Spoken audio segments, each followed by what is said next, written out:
In recent times, all over the world, there has been a myriad of persistent attacks on education, and Nigeria is also having its own share of these attacks. The incessant attacks on the country's educational system in the form of kidnapping, abduction of pupils, students, through the increased activities of insurgents and general insecurity in our schools has been chief among contributing factors responsible for the growing number of out-of-school children. These perpetrators of evil haven't turned their attention to innocent children in boarding schools or institutions outside city limits to abduct young learners in large numbers. Some places that have been hit by this menace include Chibok, Dapchi,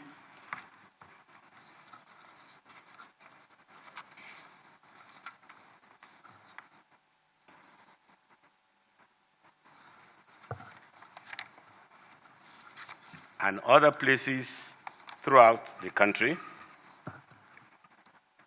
including Buni, Yadi, Afaka, Kagara, and Jengebe in Borno, Yobe, Kaduna, Niger, and Zamfara states, respectively. It is very disheartening indeed to note that even when the abducted students are released, the trauma of the incidences remain long in their minds, hence the plan to have teachers trained as psychosocial support. On the other hand, for learners currently in school, the fear and trauma created by having their fellow students and friends attacked has impacted negatively on the quality of schooling, as concentration and attention span for learning in such conditions have certainly waned. School closures due to abductions and security issues have impacted negatively on our education system. There are more than 12 million children currently out of school, and the wider implication of the foregoing is that of a generation of children traumatized and afraid of going to school, especially the girl child. This remains a challenge that we are working towards overcoming by deploying orthodox and unorthodox methods in our toolkit.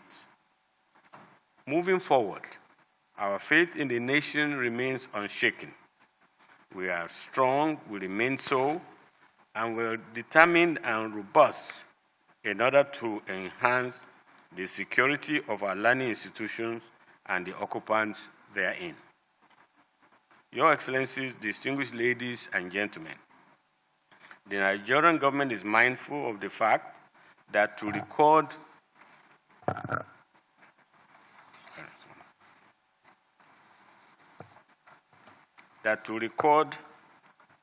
adequate achievements in the educational sector, the system will require a total overhaul in the following key areas. 1. Provision of a safe and secured environment for learners and teachers. 2. Availability of professional teachers. 3. Proximity of schools to pupils and students. 4. Strong political will on the part of government to continuously invest in education.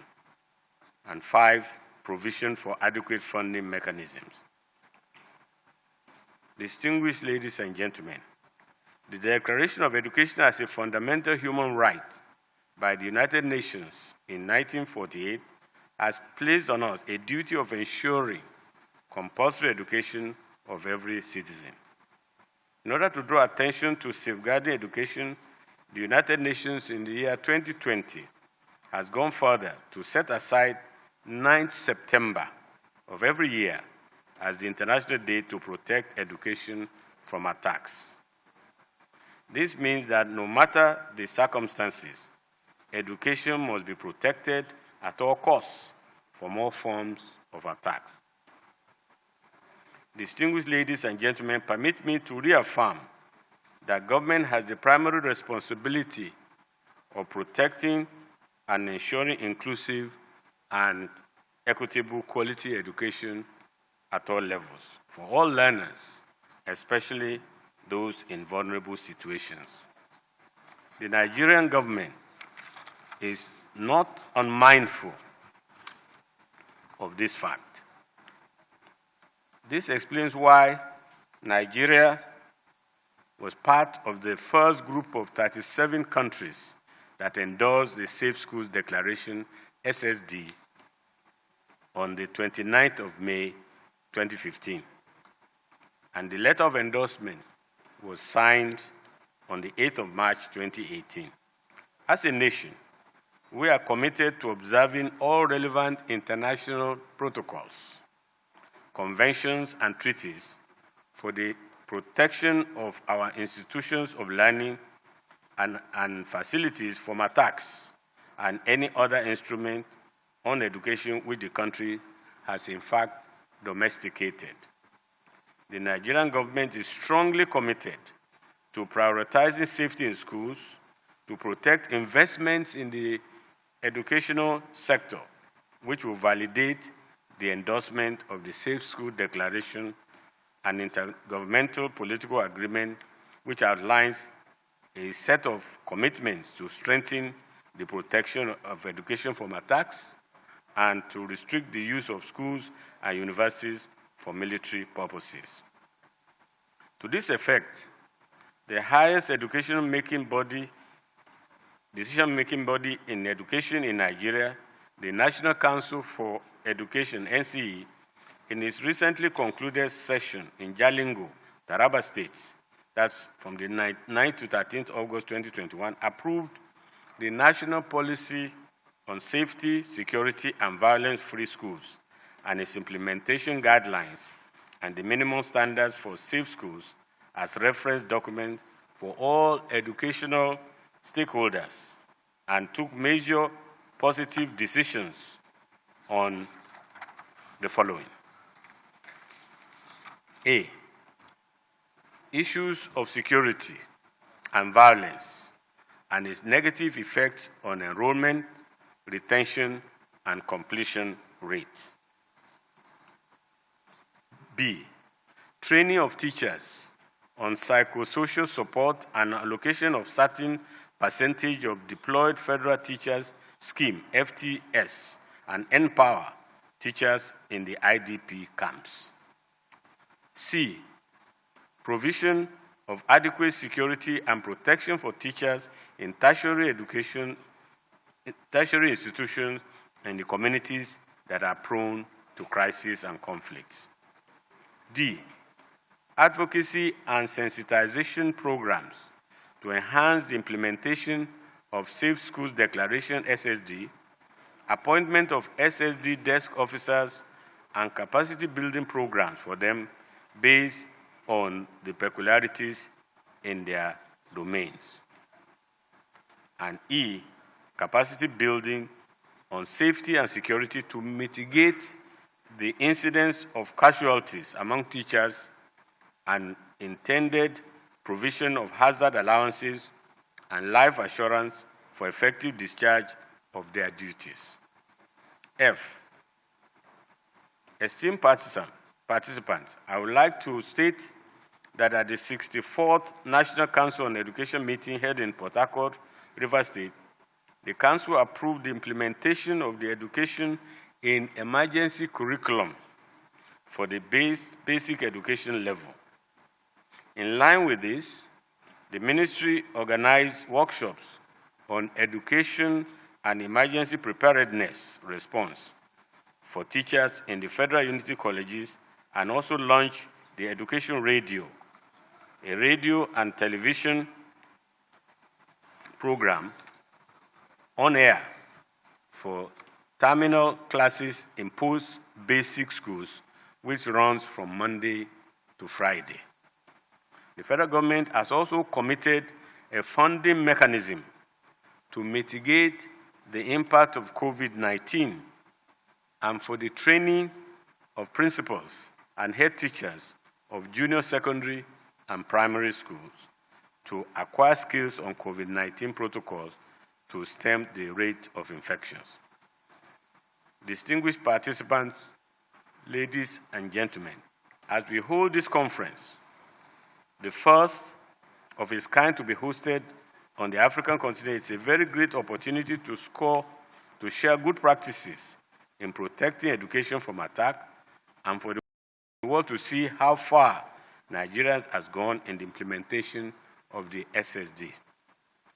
Nigeria has been able to systematically develop strategies and mechanisms to protect education with the help of the SSD framework. The developed and approved policy on safety, security, and violence-free schools will serve as a response document to the needs of children and the violence that affects them in and around schools. In addition, we have identified and put mechanisms in place to address all kinds of hazards that affect the well-being of learners, of teachers, of school users, and of the school community to ensure the safety and security of schools throughout Nigeria. The developed minimum standards for safe schools will communicate the mechanism to be put in place by all schools in order to address all kinds of hazards and all kinds of violence for the continuation of schooling at all times throughout the country. Also, the developed SSD Trainers Guide and Participants Manuals are currently being used for the training of security agencies and human rights organizations on the protection of education.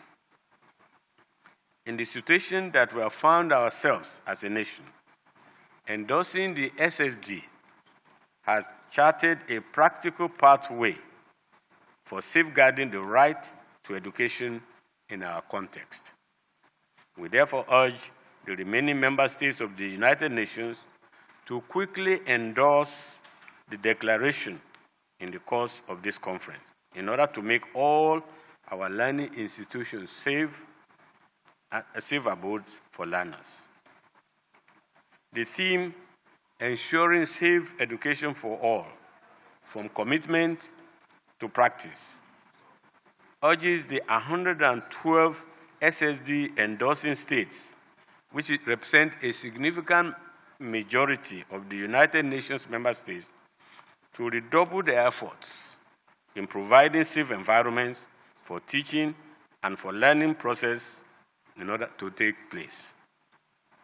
The theme further calls for a universal endorsement of the declaration and charges the SSD non-endorsing states to make the move immediately to safeguard their educational systems. As you are aware, attacks on schools equally are direct attacks on our future generation. It is my belief that this conference will go a long way in showcasing our country's achievement with the support of Education in Emergencies Working Group, EEWGN, and the relevant civil society organization, CSOs, which are working in Nigeria. In conclusion, let me therefore assure you that the government, relevant agencies, Education in Emergencies Working Group in Nigeria, EIEWGN, and all the relevant stakeholders will continue to work for the promotion of the objectives of this conference in order to end attacks on education and to ensure safe and enabling learning environment. Thank you very much for listening. Thank you so much, Your Excellency.